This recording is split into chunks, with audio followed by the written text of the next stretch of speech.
I'm about ready to let the hens out this morning on a pretty rainy and dreary day and spend some time in the winter run here turning compost and meeting their needs, generating fertility for our system. And so I thought I would share all that with you lovely folks. The winter run has been very, very functional lately. There's a huge amount of sprouts and red wiggler life happening right now. So I'd like to take a look at that and definitely want to turn a lot of that material. I've got all this bulk material queued up in the front, the beginning of the pipeline that I'd like to start moving in. But first I need to let everybody out. Okay, friends. Oh my gosh, they're ready today.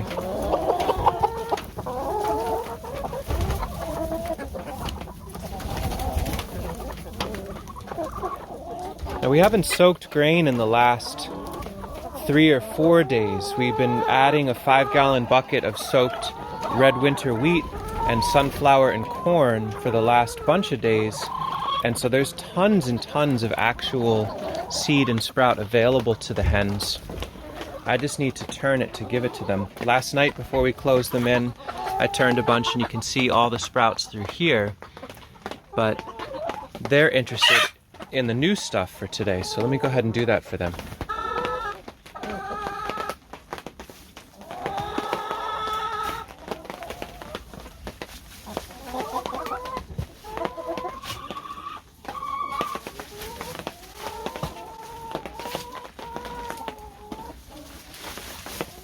I'm trying to mix different layers as I go. So I've got the material behind me where it's wheelbarrow loads of food scraps and waste hay, old sawdust and the like.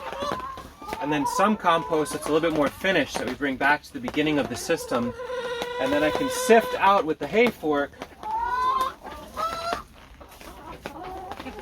the more coarse and woody material and throw that in the walkway.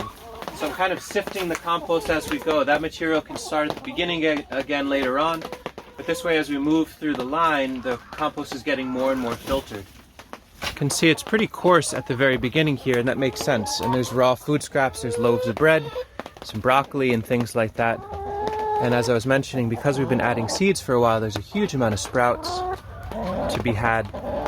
There's basically, within our yard here, if we didn't add food scraps or seed, probably we could coast for a week or 2 weeks, maybe even 3 weeks, a month on the latent seed and sprout load in the compost. The amount of red wiggler life in here is immense. And that's with 60 plus hens that are producing some eggs every day, a dozen eggs or so a day from the younger hens. It's pretty phenomenal that a system like this has the buffering capacity of having that much food available. We don't test that. We like to add seed. Often we like to add fresh food scraps for their nourishment and also just to keep that buffer building. But it's nice to have that backup. But that pattern of bringing the raw materials on, scraping the biggest pieces out as we go, and each time we're turning the compost, we're filtering out bits and bobs, chunks and whatnot. I'm not getting crazy with it, but just a little bit here or there. You can see it's starting to become, even though it's halfway through the system, it's mainly sprouts and worms and niceness and not tons of logs and bones and debris like that. And at the end here, this is our last pile that will be where it rests. And at some point we'll come through and load this into crates and take it out. There's some material left to pick out, but not much. And the texture in here overall is quite nice. Like it is coarse a bit, but for a garden mulch that will nourish plants in the spring, it should be phenomenal. Most of the bulk seeds have been sprouted by now and enjoyed by the hens, but certainly there'll be tiny seeds, black seeds like amaranth and lettuces and things like that that'll sneak through this composting process and show up in the garden in the spring. But noxious weeds and challenging weeds tend to disappear by the end of the system. This is going to be compost mellowed in the high tunnel for a little while, and then there'll be a window where we'll harvest this in bulk and move it out to the gardens. And there's going to be lots and lots of it. Some of the work each morning is taking the compost that's been moving down both sides, on the east side and the west side, moving down, down, down, and consolidating it into this resting pile, the finishing pile here. So this is a really gentle, mellow compost at this point. There won't be a lot of steam or tons of energy coming out. But we'll leave it for now so the hens can work on it for a little bit more. But we've got all these insulative sheets here, so if we get a cold snap, we'll be able to cover this all up and kind of conserve that heat. We don't want this to freeze up solid. We just want it to gently mellow and age and be ready for garden use for the spring.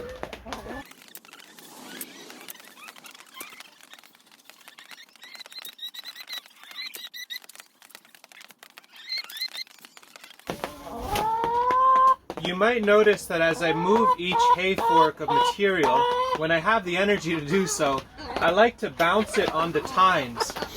It's a little bit more work, but what it does is it breaks up clods, it loosens, and it integrates a little bit more. So as long as I'm not dealing with extremely heavy, sodden, gnarly material, that little bit of bounce is just a little icing on the cake for creating a more integrated compost. Aerated, fluffy, loose, broken apart. And that's kind of the goal with all of this.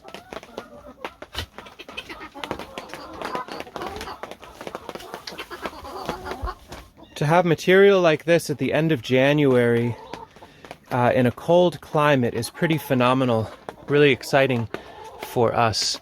And we're still a few months out, at least a month before we'll really need this to be moving to the garden.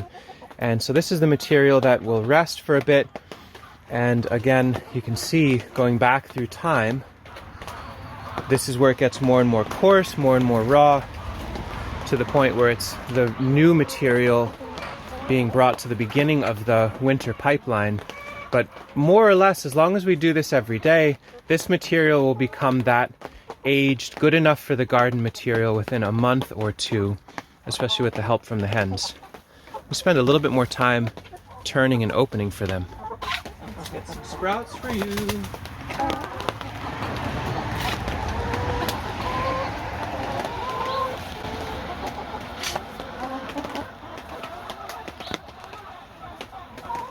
This is where the system feels like it shines the most. This is a common forkful look all throughout. So this is because of adding seeds for the last week or two, almost every day, a 5-gallon bucket of soaked seed. We put the bucket near a wood stove so that it doesn't cook, but it warms up, so it wakes the seeds up. They're ready to sprout. They're added into the compost where they can be warming up. And then the red wigglers have a huge affinity for sprouted seeds. They love the charcoal that we're adding from our wood stove. And each forkful of this, because we get the wheat for free, we trade with a friend who does organic flour milling. Pardon my face being in the camera now. We buy the sunflower seeds locally and we trade for whole corn. Charcoal we make for free. It heats our home while we do so. The leaves we pick up as leaf bags for free. Manure we can get for free. This is feeding our hens incredibly well. It's generating fertility for our system, and it costs literally next to nothing. We bulk it out with food scraps that we collect for free. And so the eggs end up being quite an amazing deal as a you can decide whatever you want to call the byproduct. Is this the byproduct? Are the eggs the byproduct? Is meat later on? It's all actually the product, but let's skip that word and just call it the abundance, the benefit of a system like this. And the hens really thrive with it.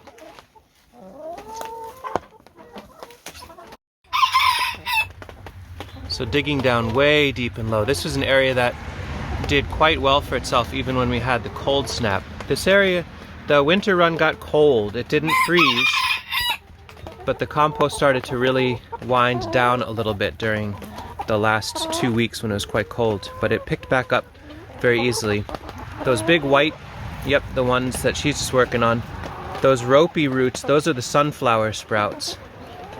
They like those pretty much more than any of the other sprouts, and so it takes a nice quality thing, whole dry sunflower they like well enough, but long ropey, yep. I couldn't even get a chance to pick it out, but there we go. These sorts of things, these roots and the sprouts, That's their favorite, and I feel like they get a lot more food value out of that. So soaking it a bit for a day or so, dumping it into an active compost pile, better yet, hiding it in the compost, giving it a week or two, and then piling it up and letting them discover it all. Quite the deal for them. We'll add seed again in the next day or two, but you can kind of get a sense of just how much of a backlog there is. We add more than they eat every day for a while, and then we can coast for a while.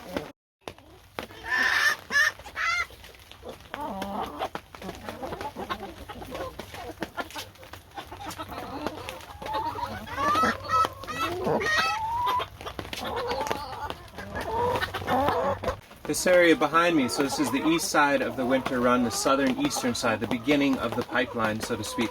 A lot of food scraps in here, a lot of bulk material, a lot of chicken butts.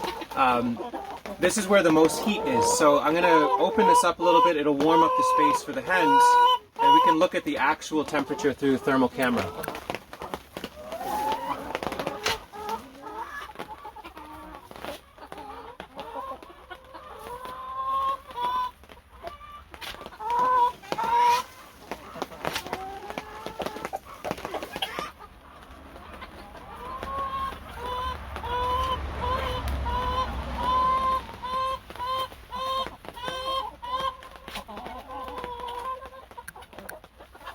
So to the eye, it might not be that potent of an image of what's happening, but the hens know what's going on. They know where to go to get that warmth.